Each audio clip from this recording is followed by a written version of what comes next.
Hello, y'all, and welcome back. So today we're talking about virtue ethics. And virtue ethics is the view that right and wrong are to be understood in terms of character, specifically the character of the virtuous agent, a person who possesses the virtues. So once again, right and wrong are to be understood in terms of character, not in terms of a set of rules as deontology understands it, or in terms of the maximization of benefit in the results of an action as utilitarianism understands it, but in terms of human character. Back when I was in high school, these bracelets became popular that people wore around, and they said WWJD, which, as you might know, stands for What Would Jesus Do? So the idea here is that if you're in a tough spot, you don't know what to do, you look at your bracelet, it reminds you, what would Jesus do? You think what Jesus would do in that situation, and you go and do that. Now, some people were critical of these bracelets. They didn't like them, thought they were dumb or something, and some people really liked them, thought they were pretty cool. I can't remember if I had one or not.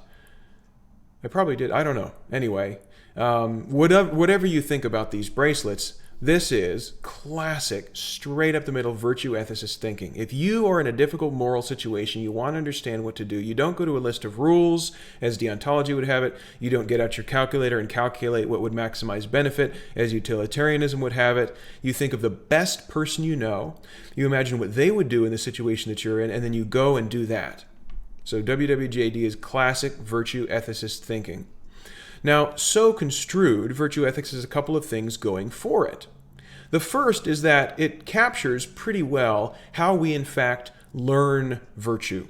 Virtue is definitely, like all of character, something that we learn by imitation. We don't go to a book that teaches us how to have a character and read it, and then we have a certain character like that. When we're very small children, we learn by imitation, and we develop our virtues and our vices from the people that we observe, the people that we're around.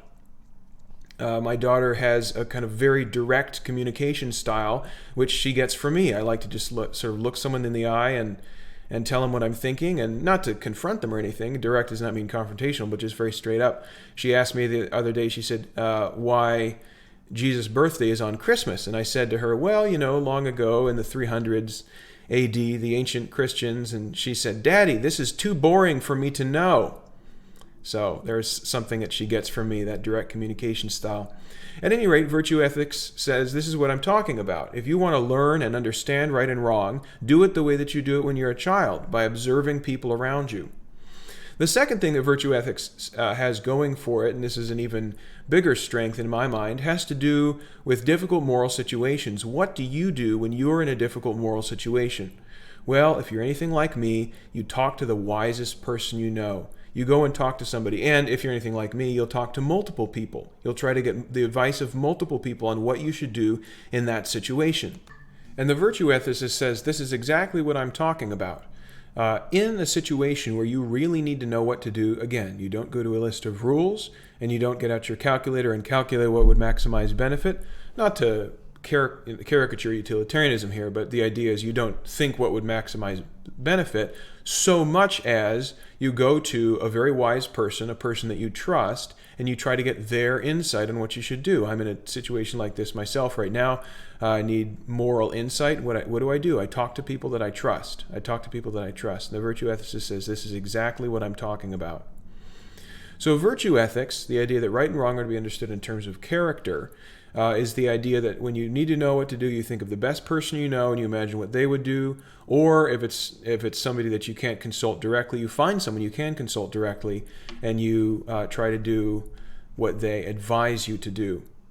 But virtue ethics is not without its concerns and weaknesses. And one of them has to do with the question of which character traits get to count as virtues. And we'll examine that concern about virtue ethics in the next lecture. Thanks.